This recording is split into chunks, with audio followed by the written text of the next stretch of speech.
Just so you know, the shout outs that I'm about to give are the longest and the most I've ever had to on this podcast. And for me, that is fantastic because I'm celebrating episode 100 of The Feeling Station. And I'm also celebrating the energy that you guys give me to keep going. If it wasn't for the people that I'm about to call out today, I think I'll be closer to shutting this down. But you guys have been incredible. So roll on 2022. This is going on forever. I dare you not to skip the shout outs just because they're long, because that might be the inspiration that you might need to support the podcast that you've grown to love. Hey, what's happening? This is your host Tinto, and before we get started on this weekend's episode, I'd like to give a shout out to everybody that got me coffees. Starting with you, Anonymous, whoever you are, thank you so much for your generosity, and your comment is, let me do the Lord's work. And then next up, I've got the lovely Miss Abayomi. Thank you so much. You supported me from day one. And your comment there is, go, go, go, drop that heat, Tinto. Next up, I got Max, who gave me an incredible number of coffees. And your comment there is, keep doing the good work. And then next up, I have somebody who chose to be anonymous. And their comment is, gara kurene moto, especially barbecue moto. You clearly know what's happening in my personal life, don't you? Next up, I wouldn't normally do this, but Lorraine Pilime, you gave me an incredible number of coffees, 30 solid coffees in one go. Thank you, thank you, thank you, thank you. And your comment there is, Tinto, episodes 96 to 98 floored me. You are a national treasure. Lorraine, you are a national treasure. Thank you so much for your generosity. And then I got Chi Pasu, gave me an incredible number of coffees too. And your comment is, thank you so much for your consistency and commitment to producing your podcast. Wishing you happy holidays. Thank you so much, Chi, and wishing you happy holidays right back. And then I got Ava Tutsi. You got me some coffees. Thank you. And your comment there is my humble contribution towards an early release of part 4. And Ava Tutsi, you'll be happy to know that it's the likes of you that managed to get episode part 4 out sooner rather than later. And then I've got Olga Baked That. Thank you so much for your generous gift. And your comment is my favorite podcast. Woohoo! Sando Zako Tinto and all the brave guests. Roll on episode 99. And then I got Stempofu. Thank you so much for your generosity. Incredible support for the podcast. Your comment there is, joined the Feeling Station party late, but I'm now here. And this is for episode 99. Hey, listen up, Stet. There's nothing called joining a party late. Once a feeler, always a feeler. Next up, somebody chose to be anonymous, and your comment is, Sha, I couldn't wait any longer for episode 99. Yo, thank you. You guys got it early. Again, this is because of your contributions. And then the one and only Tichitire Bogus. Pop, pop, pop, pop, pop. Another contribution, and your comment there is, you can drop the episode now. And then I got Cassie, an incredible number of coffees. Your comment there is, last 3 episodes were just something else. I'm ready for episode 99. And then I got Tino 1030 again.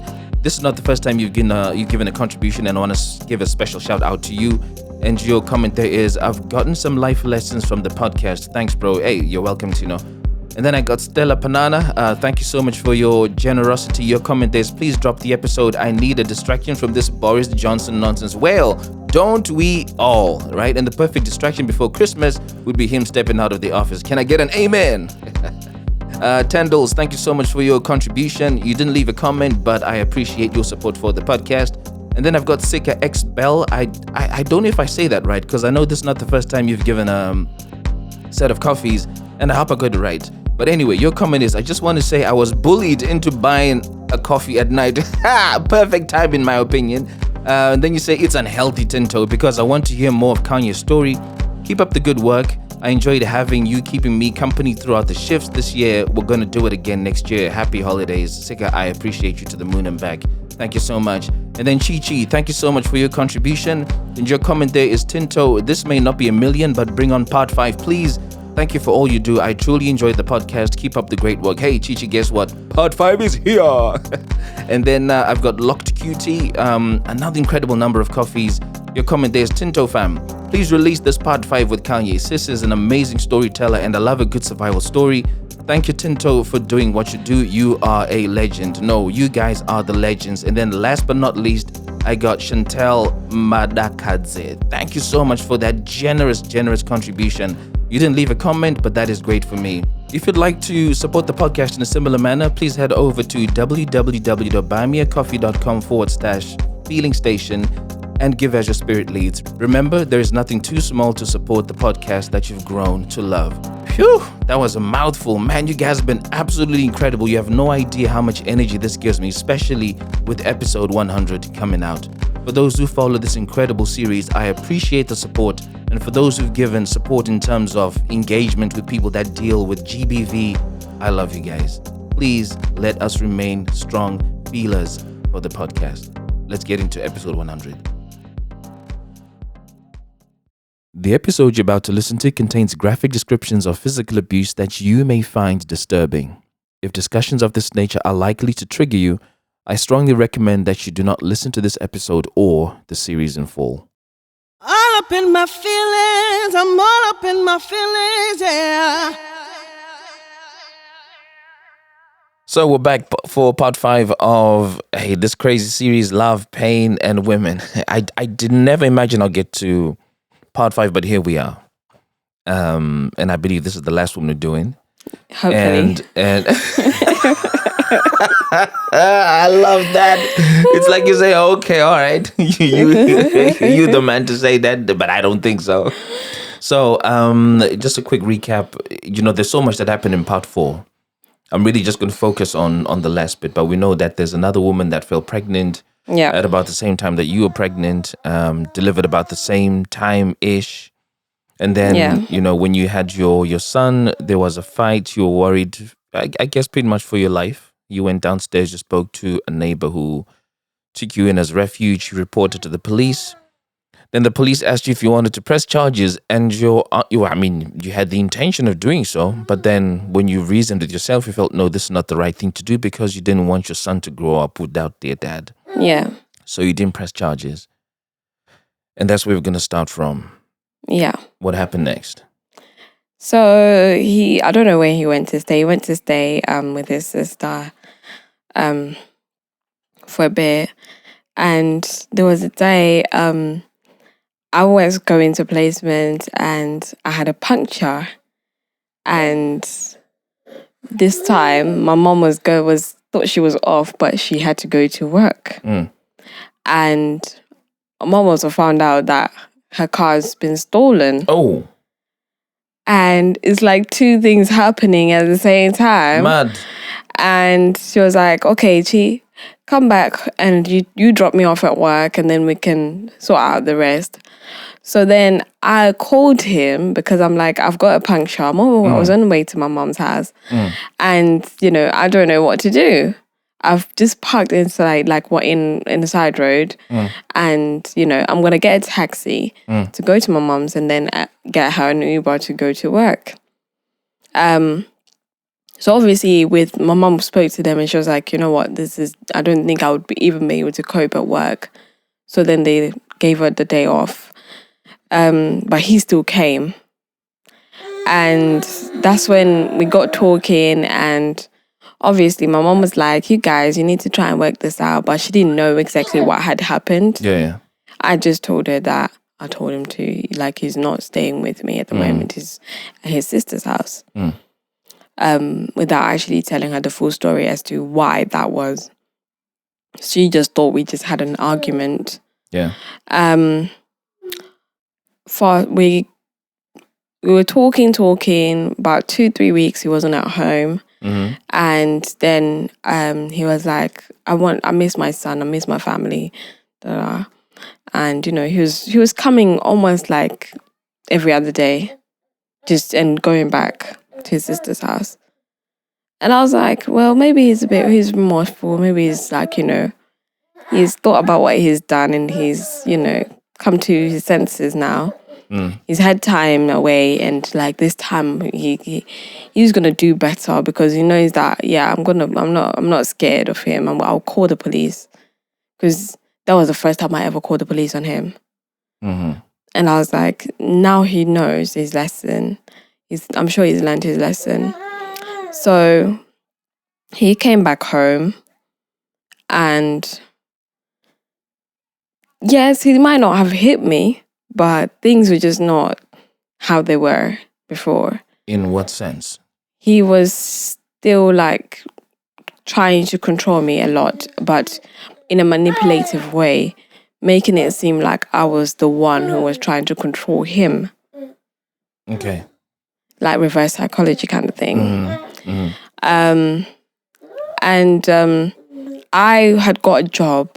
I looked for a job that was outside London because I was like, you know what, with all the madness that was happening in London, and because also because we were having problems, I wanted to just start fresh. I wanted a fresh start. So I found a job that was not in the same in London. So I looked for a job outside London, and I got the job. Did all my preparations and all that stuff, and then the time that he came back, I was looking for a house outside to move to, and he started helping me to look for the house, and found a house, and then I'm like, you know, in the middle of the moving process and all that stuff, like he would just lash out at me and like, you know, make these like remarks and all this stuff, and I was like, do I really want this? Yeah. I'm trying to move away for from a fresh fun. start. Yeah. So I can't take that with me, that negativity with me. So, you know, I kept feeling that way. And when it came to actually finally like things, I started moving things into the house. That's when I was like, no, I don't want this. I really don't want this. So there was a time we were at home, and I was packing things, and my mom came to get the kids. And I was supposed to come here the following day. And when my mom was about to leave, I don't know what came over me. I just packed a bag. I was just like, let me pack the kids' bags. But I packed my own bag as well. And I came out with her. And as she was coming on, she was like, where are you going? And I'm like, I'm coming with you because I can't stay here. I really cannot stay here. And she's like, what do you mean? And then that was the first time I didn't open up fully. That was the first time I opened up to my mom and told her, gave her a glimpse of what was happening. And she was like, you guys need to talk it out and all that stuff. And I was like, I'm not coming out of this car. If you want to, you'll have to physically remove me. He followed behind because he was like, oh, what's going on? Like, why are you not coming back upstairs? Because usually I'll just take them downstairs and then go back. So he came and I was like, I'm not coming back until you leave this house. And my mom was like, oh, you guys just go and talk it out, you know, blah, blah, blah. And I had hit. I was like, I'll come back and talk tomorrow. So we went to my mom's house. And my dad was like, what are you doing here? You know, you have your own house. That's like literally 5 minutes away. What are you doing here? Yeah. And my mom was like, I'll explain to you later. It's a long story. And then I stayed the night. And then the following day, I went back home and we're talking. So he was like, let's still take the things down and we can talk while we're going. And I was like, okay, cool. We're talking and I dropped the bomb and I was like, I can't do this anymore. And he thought I was joking. And I say to him, and then when we go back, I say to him like, oh, I'm going out with my friend. And he's like, what do you mean we're going out with your friend? Because I say to my friend, I don't know what to do. Yeah. Like my uni friend, I was like to her, I don't know what to do. And she was like, you know what, let's link up, all of us, and like, you know, come up with a plan. See how we can help you. So I got back and I was like, I'm going out. I got ready and everything. I was like, where are you going? And I was like, I'm going to meet my friend. And he's like, you mean you're going to meet a guy? And you can think whatever you want to think. But I'm leaving. Because at that time I was like, nah, I can't keep letting him control me and scare me like that anymore.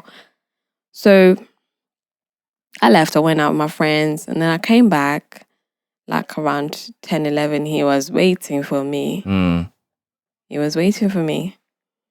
And he was like, oh, how was your night? And I was like, it was good. I enjoyed myself. And got myself ready and I went to sleep. And I could see that there was something burning inside of him. But now he knows, like, you know what, I can't just, because this girl is now able to just call the police on me anyhow. And yeah, so I think that's what stopped him from doing anything that night.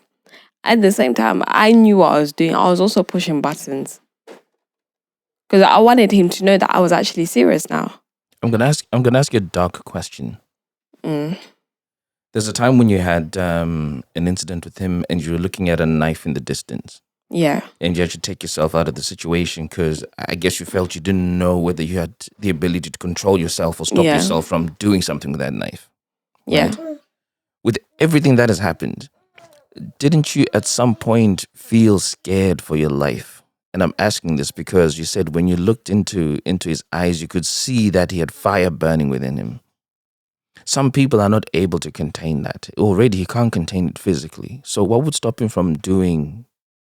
To be honest, it's not like I wasn't scared for my life.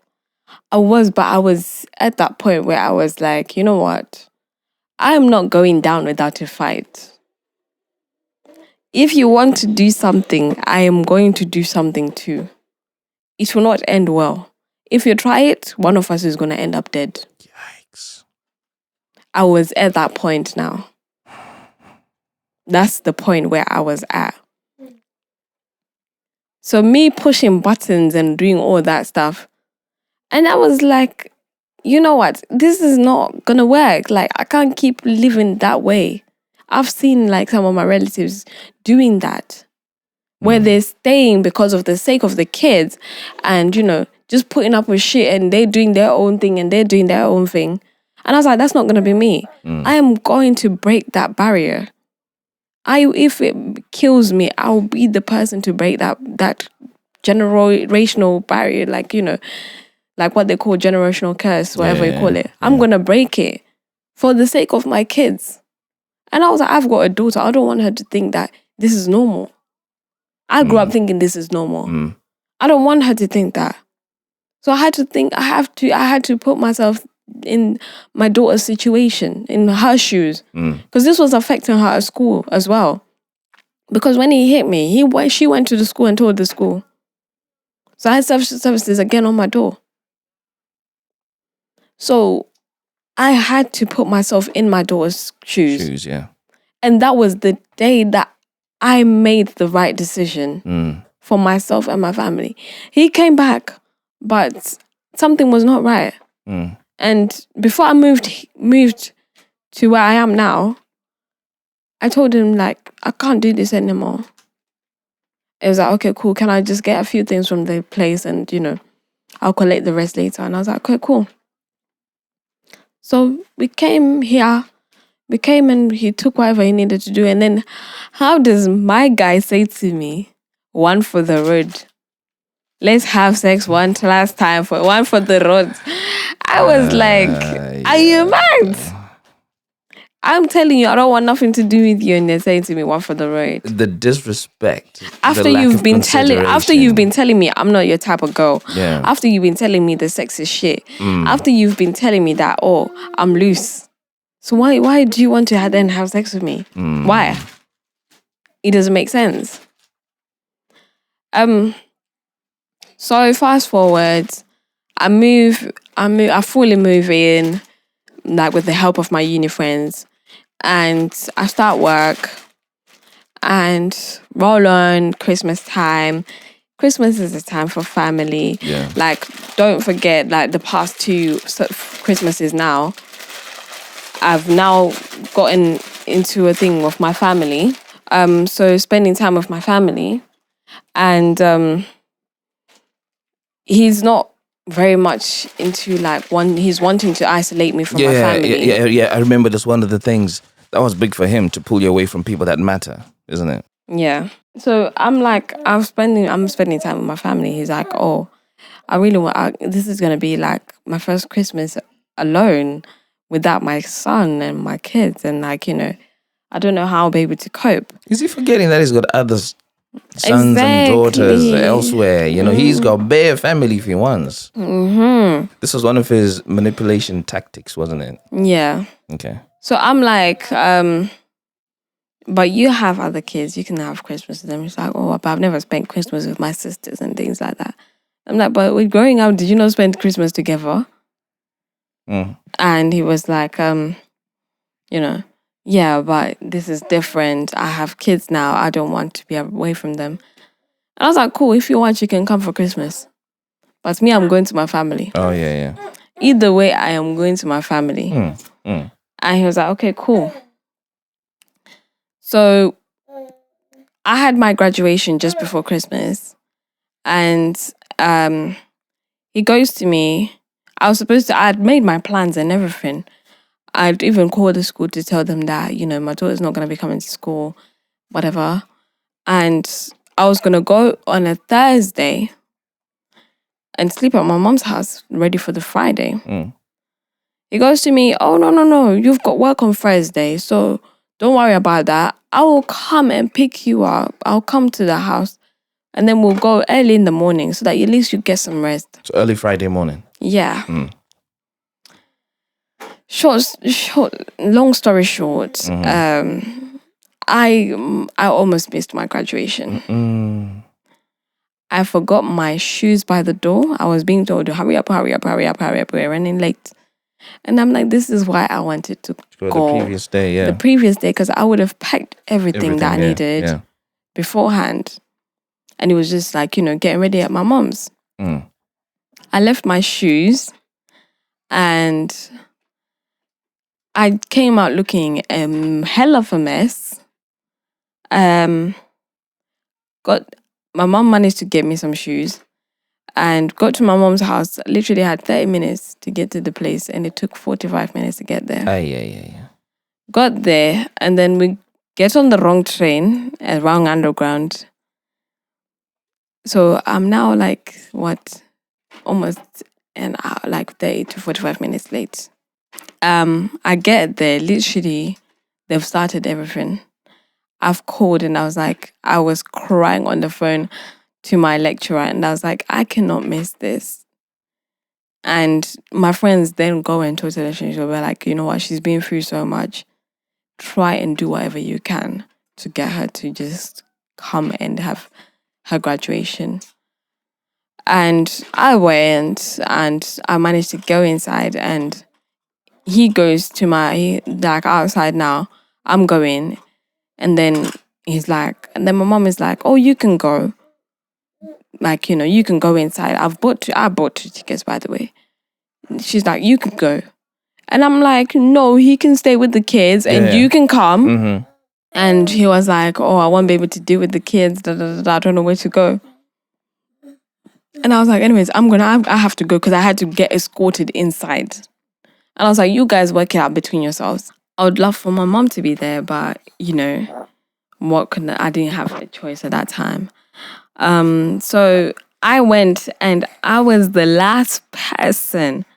They called the doctorate, masters, everybody. Yeah. Hey. I was literally the last person to be called on stage. And, I had this whole thing planned out in my head, how my graduation was going to go. I was going to go there and make a statement on the stage, do some bust a move or something. Just leave a mark. Yeah. But literally. Out the window. All of that was out the window. I literally just walked through with my head down because it was just I was just not excited about it because he had taken away that from me. And afterwards he's like, oh, you didn't even look up. I was shouting, I was calling your name, and I'm like, people were thinking I'm crazy, and I'm like, in my head I'm just thinking, I didn't even want you there. You were not even supposed to be there. I would have loved for my family to be there, my brother or my dad. But did I have a choice? No. I wasn't given much of a choice. And with that being said, I'm now taking pictures with my friends, we're trying to get some memories and all that stuff. And he goes to me, I'm going to go now because you're just in there doing whatever and we're just waiting there. My mom is not complaining. My mom is cool. She's like, you know what? Go take pictures with your friends and then we'll take pictures after. Because I had not even taken pictures, like done the professional pictures. And this is your day, Yeah. Bear in mind, this It's is like, your I'm day. going to go now. And I'm like, and then my friends see me and my mood is just now like, And my mom is like, I said to my mom, oh, he said he's going. And my mom was like, what does he mean he's going? So my mom went and talked to him and he stayed. And then, because they were only allowing us to go in the room with just 2 people. So I then managed to talk to one of my lecturers to just let them all in because my kids were there and my mum. And I was like, there's like, I can't leave them outside. I want to take pictures of them. So literally, that's the only professional picture from my graduation. No way. That I have. I didn't get to have the portrait. None of that. So my mom was like, you know what? Let's just hire your ground. Is that's a bit of an awkward angle. That doesn't look like a professional photographer is trying to get that. Is that one of your friends or something? No, that was actually like they take a picture of you when you're walking on the stage. Yeah, which is like eye level. Yeah, I know that one. That's the one. It's actually even got the university badge thing on it. Mad. That's the only picture that I have. Professional picture. And it doesn't even look professional. I'm sorry about that. And to think, years of study. Imagine. Years and years of study. Everything that you do, even right from primary school, where a lot of what you may want to do is modeled. Yeah. You go through all of that and you go through the difficult studies of uni. Yeah. Only to have that as a memory is... Well, look. Let's be a bit positive. At least you have a picture. Yeah. Imagine if you were not able to get into the room because they were saying you cannot come in. So I have to be thankful for that. Yeah, let's be thankful for that at least. Yeah, and my mom was like, you know what? Let's take your gown. We can take pictures because that's what my mom did. She took her gown and we took pictures. But then before my mom, we hired a studio and went and take pictures as a family. Yeah. My mom was like, just take the gown. Well, I'll pay for it. So we took the gown, and I had plans because obviously we were not together. So I'd made my plans already. And this time he now starts because I'm going to work. And the girl that was looking after my kids at that time. She's going back to Zim because she needed to sort out her passport and things like that so she can come back. So I'm now stuck when it comes to childcare because I'm in a place where I don't know many people. Yeah. The only people I know, there's been strains in relationships because of him, and the other ones are his friends. So I can't really ask them for help. No. So who else can I ask but him? So I ask him to help him with the kids. And slowly and gradually, my guys moves back in. I have made my plans already. So I made plans. I was going out with my friends. We was having a graduation party for ourselves. We threw ourselves a graduation party. And he goes to me, do you have to go? And I was like, yeah, I have to go. I've now learned to stand on my 2 feet and stand my ground. So I said to him, yeah, I do. I was like, okay, cool. I booked myself a train. I went with my kids. I took my kids with me and we went. And he was not too happy about it, but I didn't care. Because I was like, these are people who have helped me with the whole what I've gone through, me getting through to uni has been because of them. They're your day ones. Yeah. So I went to the party and it was good. We had a good time. And then comes Christmas now. And I had one too many to drink. And I had one too many to drink, and let's just say one thing led to another. We end up sleeping together. Who's we? You and Jack? Me and Jack. We end up sleeping together. And and that's how the sound that you're hearing came about. What? That's how this little person came about. Yeah. Wow. And the thing is, Very handsome fella, by the way. Yeah. and troublesome too. Really, really handsome fella. And Whoa, madness. I did not see that coming. that one time. Wow. You see, I've said this before in previous episodes that my man Jack is a sharp shooter. Give him the chance, it will catch fire. Light the matchstick, it will catch fire. One strike, queche. I was, and the worst thing is, I had booked myself to go and get an implant. I had never gotten an implant before in my life, but I was like, I need to go and get. I booked myself to get an implant January because it took so long. It takes like a month for them to register you here. So me, I was like, I didn't find out, and then when I was going for that, they were like, they postponed it because that's when COVID started and all that stuff. And there was some shortage of stuff. So they postponed my contraception appointment. And then I got COVID. And that was when I found out I'm pregnant. And how many weeks in were you at that point? I didn't know. All I found out was that I was pregnant. And all hell broke loose. I was like, shit, my life is over now. He now has hold over my life. Yeah. How am I supposed to leave? How can I? How is this gonna work? And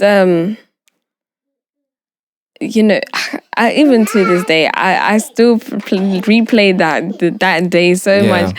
I did 5 pregnancy tests. Hey, just to make sure. I was like, no, this can't be true. I've heard the story that the first one might give you a false reading, which is why they always encourage you to do 2.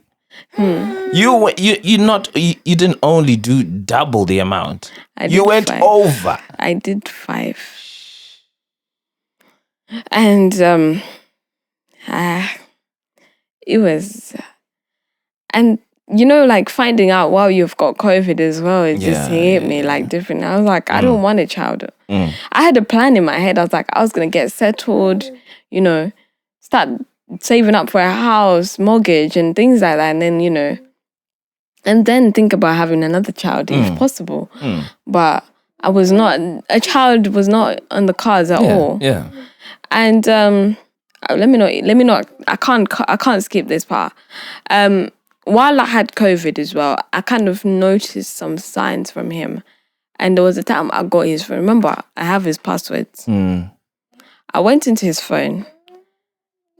I saw this guy was talking to 4 different girls. And I was like, this man is not changed. No, yeah, and it's not going to change. I was like, he's not changed. Because when you got with him... I confronted him. And I was like, I confronted him and he lied to my face. Do you know what I did? I was like, okay, cool. I went and joined the dating site. I went and joined the dating site and I was like, okay, so you can play that game. Yeah. I went and joined the dating sites and I started talking to guys. And then, with these dating sites, some of these guys, all they want is one thing. Sex. And let's just say my phone kind of became full of dick pics and and you weren't even trying to hide that, were you, from Jack? I don't know whether he saw it or not. I didn't care. I wasn't bothered. And there was one guy who caught my eye, and he really made an impression. What, in terms of the dick pic or? No. The fact he was the only one who didn't send me one. He was the only one who didn't send me one. And I was like, he seems like a really decent guy. I could see myself with this guy. You're with him, yeah. So I was like, I started talking to this guy. And then one day, Jack gets a hold of my phone because my son was playing with it. And it goes through my phone. And he sees the dick pics because obviously it's not my main phone, it's my other phone. I didn't give people my main number because I was like, I don't know about these crazy psychos out here. And he sees these pictures And then he comes to confront me and he's shouting, all guns blazing. He's got both my phones now. I go and I've got my daughter's phone. Lucky enough, I had my daughter's phone in my pocket.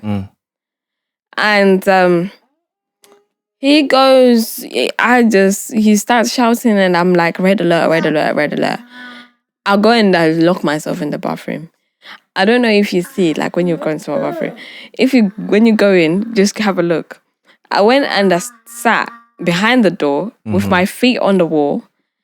He was kicking the door. And my foot literally went into the wall. No. There's like a hole. You can see it. No. If you look closer, you can see it. And up to the point, like, the school then calls and they're like, the kids are late for being picked up. This time around, after Christmas, let's rewind just a little bit.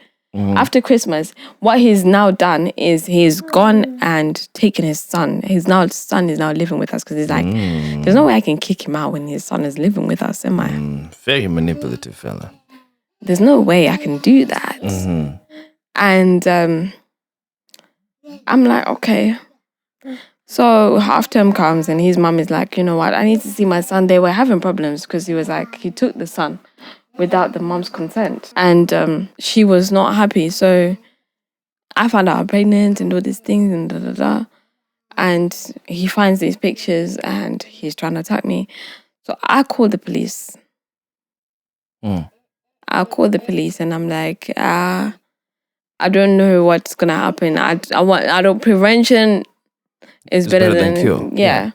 So I'm like, I called the police and he had applied for a job in a prison. So that just raised an alert on his profile. So he didn't get the job after that because of that. Straight away, he got struck off.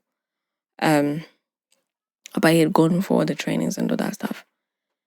And he blamed it on me. And I was like, you know what? If you had not reacted the way that you did, even though you were going through shit, rather than you to try to talk to me and understand why you went all guns blazing. And I'm like, no, I saw shit on your phone. You were sending girls money. And like, you know, you're still talking to the same people that you were talking to before and even adding onto it. And that's when I found out that, you know, he was lying that the girl who he had gotten pregnant, he was like, that's not my child. I lied to you. I just wanted to hurt you. Oh, obviously had Yeah. And, you know, so half term comes, the mum was like, oh, I need to see my son. So the mum takes her son.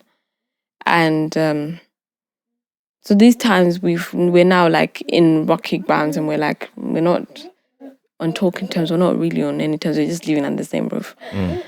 The mom takes the son and then that's it. Phone switched off, no phone calls, nothing.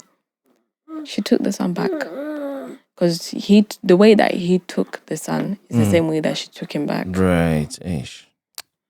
Yeah. So I was like, chance given. There's no chance. There's no way. So I said to him, like, I sat him down and I was like, you know what? The only reason why I was not doing anything or saying anything is because, you know, of that. And, but this is not working. And you and me, we can't carry on like this. It's just not happening. It's not working. This is not healthy for us. It's not healthy for the kids. Yeah. It's time to just end it. And he goes to me, you're carrying my child. I'm not going anywhere. And these times, I've not come to terms with the fact that I'm actually pregnant. I've got a child coming. I was not ready for that. It pains me to say this because I love my son so much. I tried to have a miscarriage. I drank a whole bottle of vodka just to get rid because I wanted him out of my life. Because I was like, if this is what he's wanting. I even held a knife and I almost stabbed myself because Jeez, Kanye. I wanted to get rid of him. I punched my stomach so many times. I would sleep on my belly. I would sleep on my belly intentionally just to get rid. Mm. And then one day, out of like, I don't even know what made me, and I was like, I had to just be like, what are you doing, Kanye? Like, there's a reason why this child is coming to your life. Yeah. It's a blessing. That whole thing of like a child is a blessing from God, and He would never put you in a situation that He knows that you cannot handle. No temptation is given to men that is not common to men. That's what the verse says. So obviously that played in my head, and I was like, okay. So he had moved out of the bedroom. Now he's now sleeping on the downstairs. Mm-hmm. He's sleeping downstairs in the lounge, and but we're playing it like, you know, we're together for the family, keeping face. And comes my birthday celebrations. My birthday comes along, and that's like because of COVID as well. He's got nowhere to go. Mm-hmm. Where's he gonna go? Mm-hmm. And I'm like, okay, cool. You know, you stay because COVID. Where are you gonna go? Yeah. Can't be moving around. And then when they started to ease off things, like, you know, I was like, I was like, no, I'm going to celebrate my birthday with my family. Mm. If anything, I just need my family around me. They didn't know what was going on, but it was my safe haven. I just needed to know that they were still there for me. Just to know that, you know, we were still good.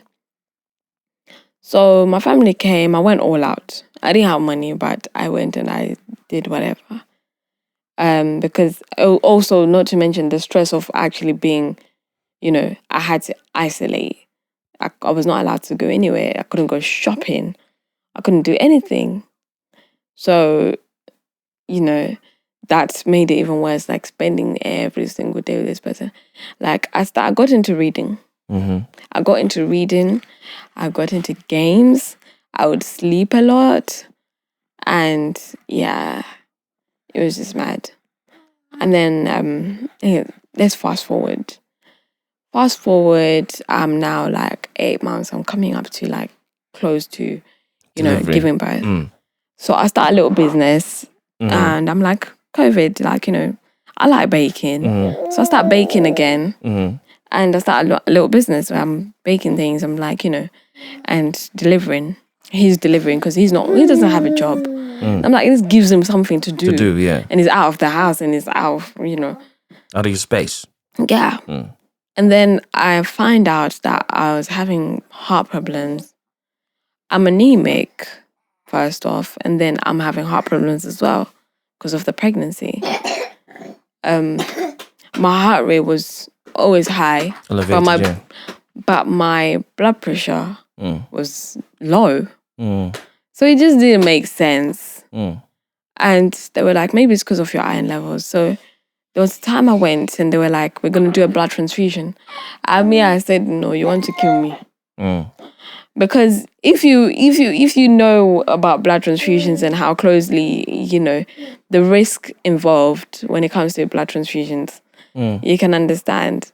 I was like, nah, I don't want no blood transfusion. No, I'm not doing that. Because I'd seen a complication before as a student nurse. So I didn't want to, I couldn't, since that, even for me to get my blood competency at work, it's taken a long time. I still have not done it because I cannot. I've just got that fear in me. So I say to them, no, I'm not going to do that. You can try anything else, but not that.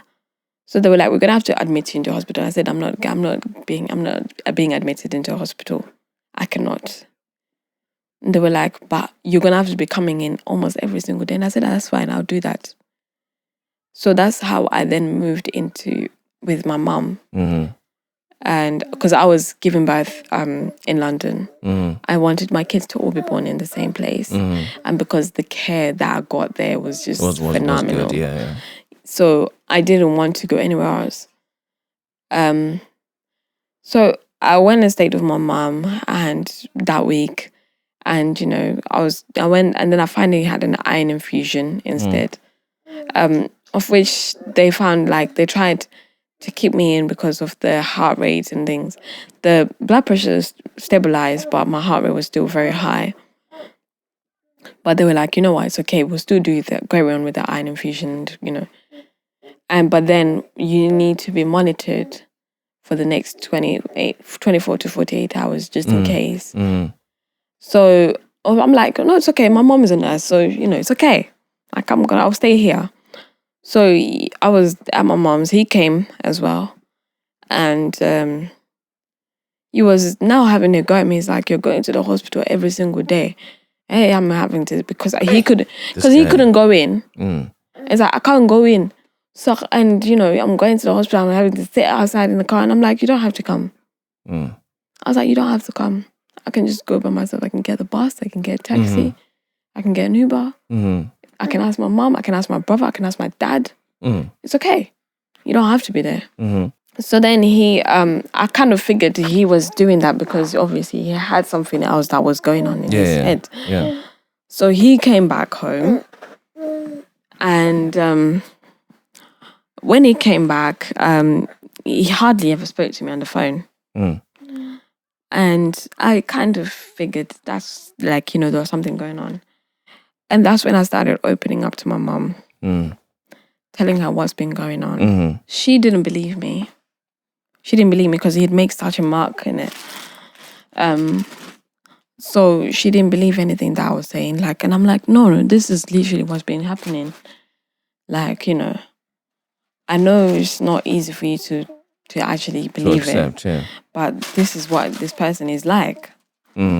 So at my mom's, he goes back home, and I'm opening up to my mom, and my aunt is now like confirming to my mom, like, you know what? Yeah. I've been seeing these things, and, you know, it's just mad.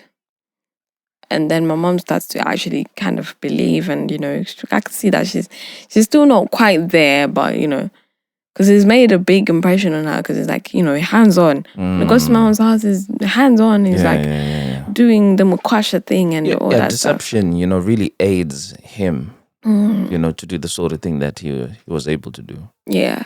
So, okay, fast forward.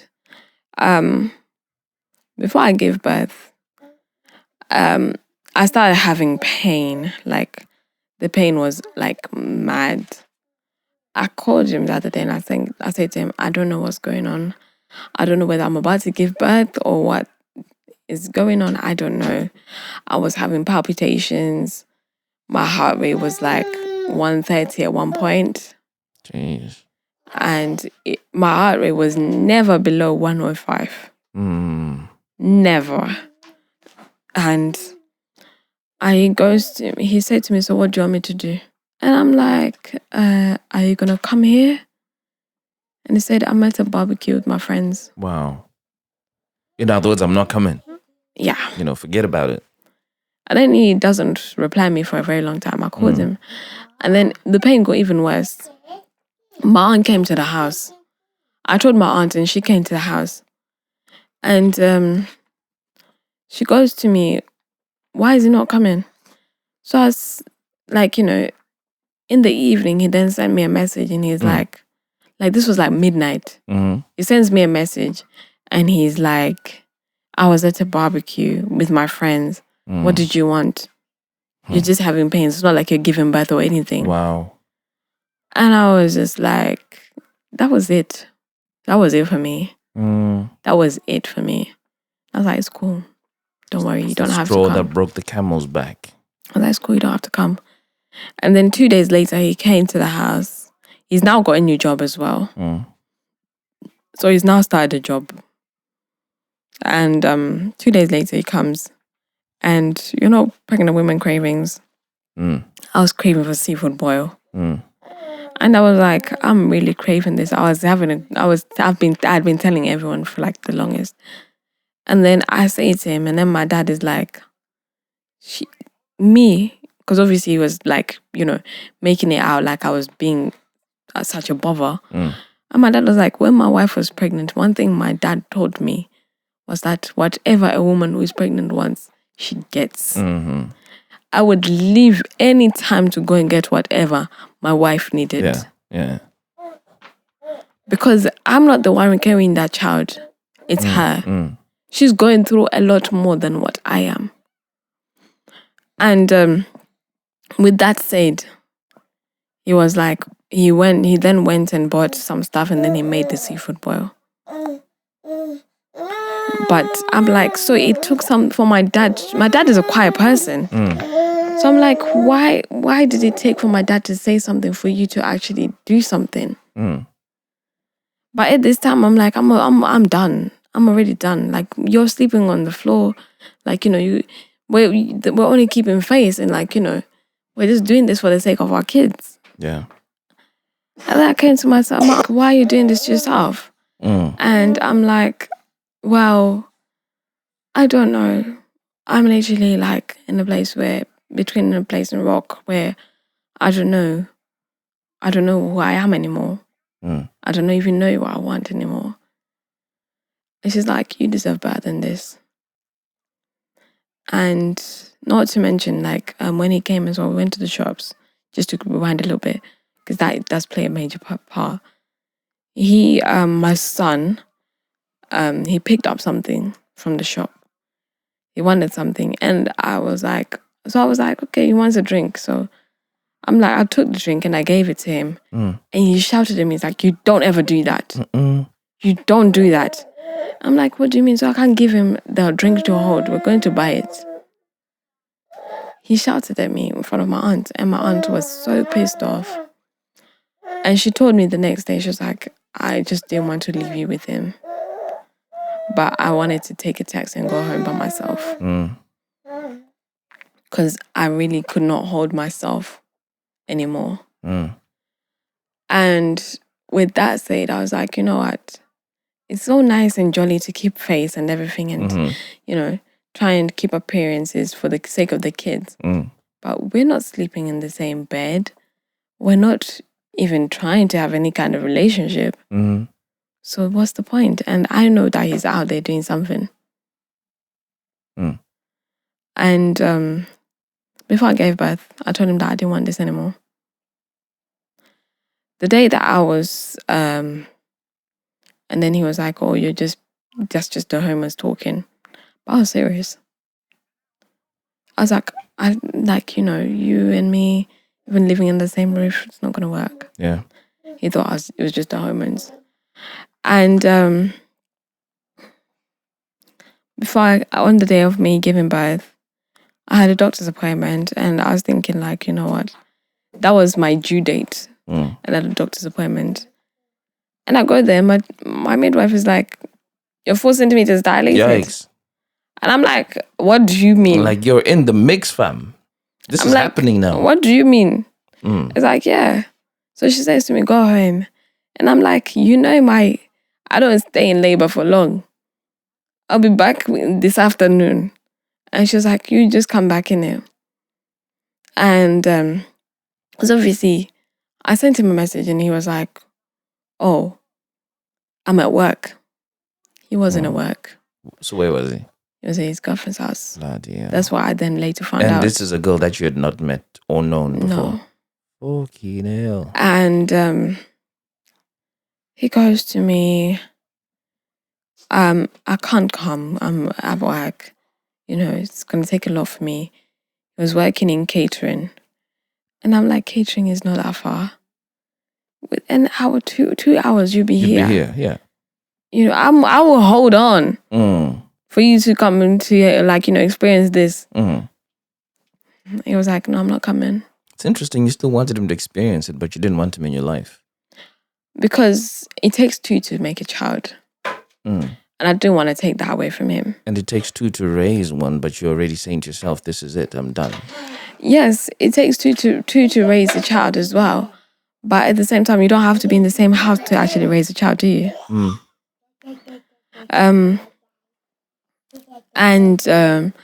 So, I gave birth, gone to the delivery room, I went back home, still in pain. The moment we go home, Bam. the pain got intense. I was like to my mom, no. Baby's coming. Nah, no, I'm not doing this. We must go. And she was like, okay, she called my aunt and she was like, because my aunt was like, it was her birthday on that same day. So my aunt was literally praying for the baby to come on her birthday. Yeah. So she was like, yes, my twin is coming. Because I gave her hell while I was pregnant. Basically, we went to the hospital now. And then because of COVID, I could only go in by myself to the assessment room. And then they could only come, one person could come to the delivery suite. And my auntie was going to come in, but then her kids had planned something for her birthday.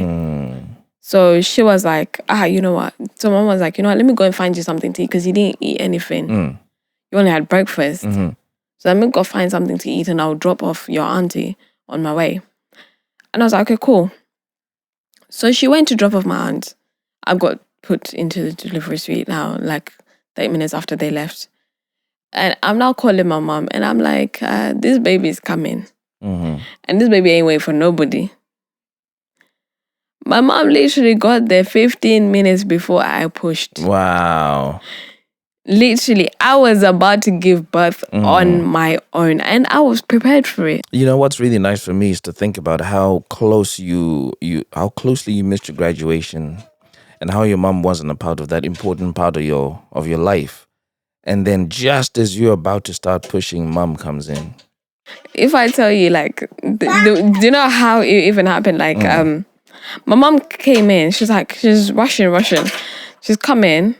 And the funny thing is, with all my kids, I've always had, like, I think it's only with him, the person who was actually supposed to deliver my baby for him was actually a Zimbabwean lady, but she was just giving me attitude. And then I ended up having a Jamaican lady, a prayerful Jamaican lady, give birth, like help me to give birth.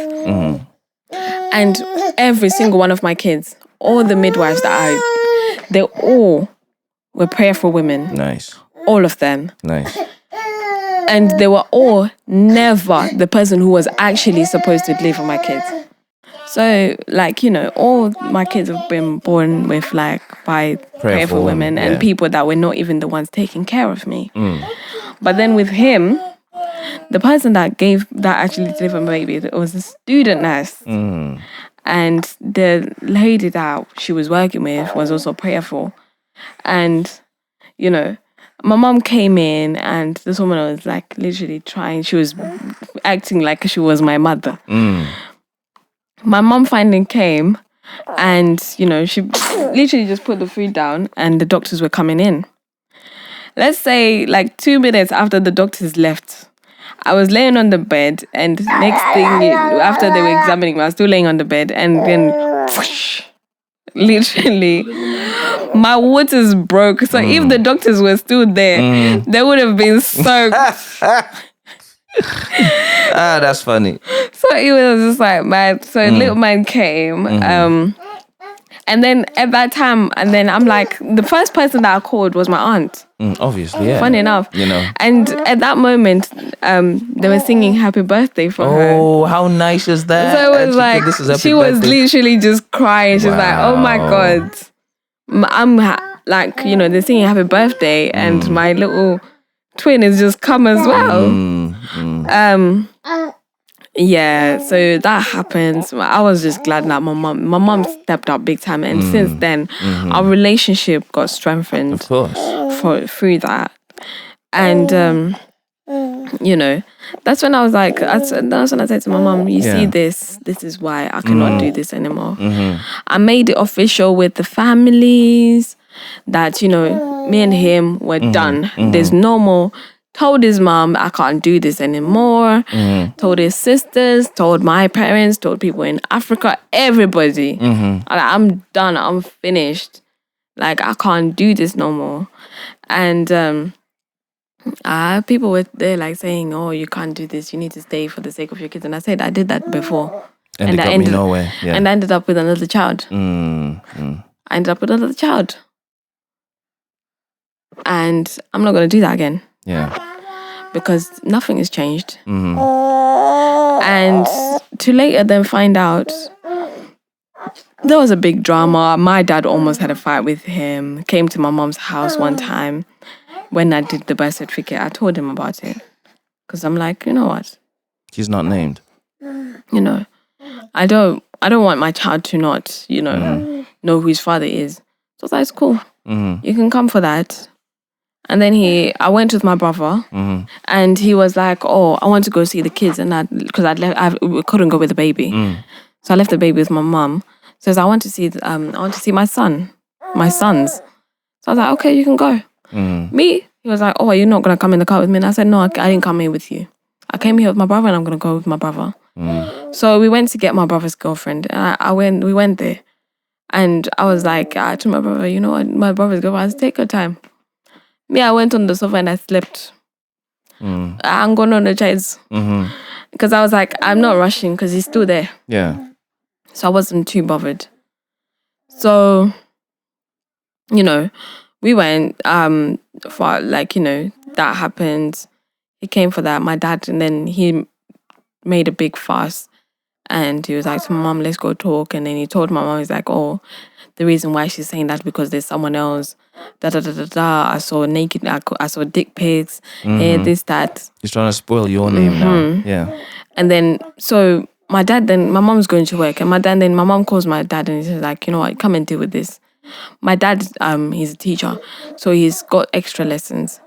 So in those extra lessons, he's like, you know, he came out and he came home and he comes guns blazing and like you could tell like my dad was about to start something like, you know, you're making my daughter cry, you're making my wife cry, like what do you want? And then my mom, he called, and then we go downstairs, my dad is like talking to me, my mom calls and she's like, oh, this is what he said. And then my dad is like, you've got other guys, and I'm like, no, I don't. When we separated, I started seeing someone, but you know, and it's more the other way around. Yeah. My dad was like, okay, do you think this is best? And I said, yes, it's very much best.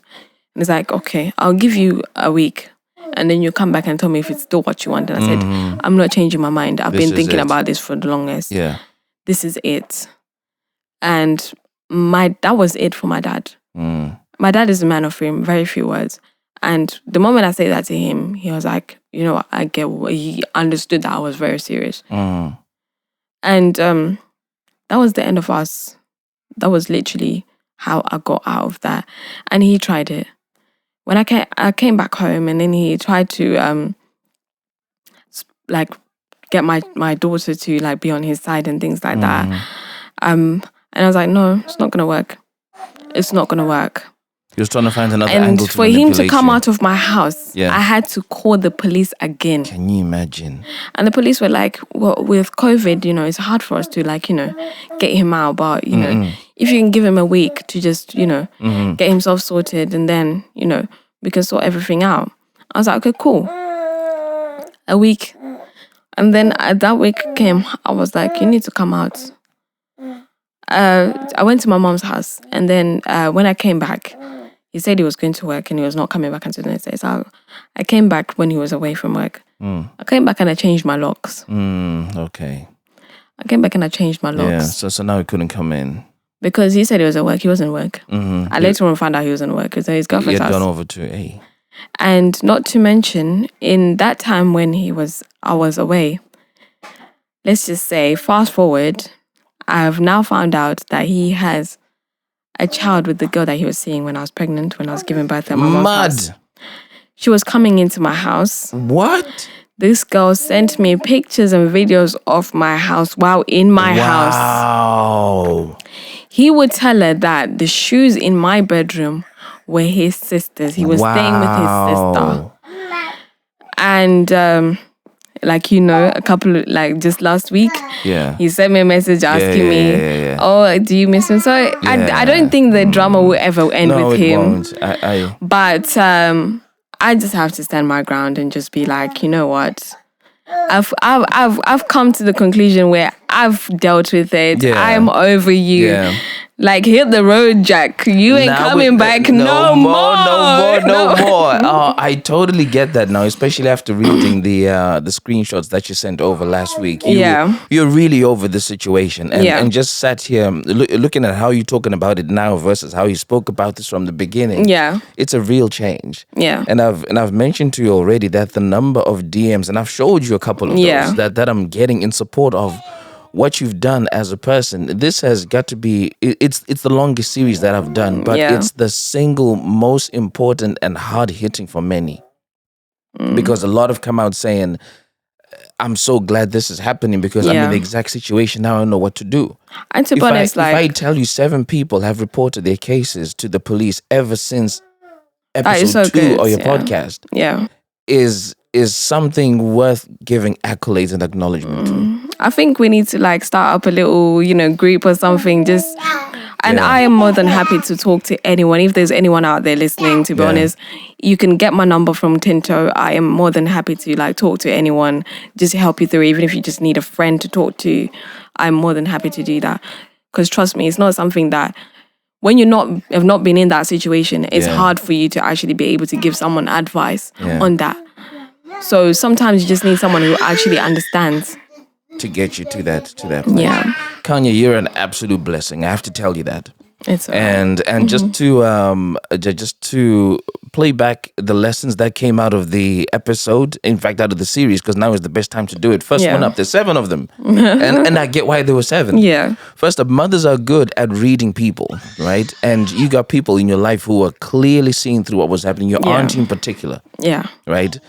Second up, once a man lays hands on you, leave. We can't say this enough. Yeah. From day one, that should have been the cue to say, this ain't right, because it doesn't change. It doesn't. And you even said, if a man says, I'll never do this again, that's him saying, I'm going to do it next time. Third lesson that you have is that do not ignore red flags or think they have the power to ever turn green. This guy is going to have a whole football team before 2015 and before 2025. He's got 7 kids already now. Oh, bloody hell. Man's not doing too bad. 2 Just 4 while more. we were together. Lesson number 4, don't let a man isolate you from the world. And we get why he was doing that. Lesson number 5, his mother will always be his mother because she defended him to the moon and back. Yeah.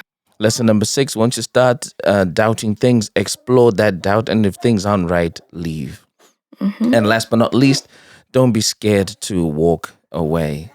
Hey, Kanye, we've got special guests in the room. We can hear them through the mics. These are 2 incredible children, fine young children.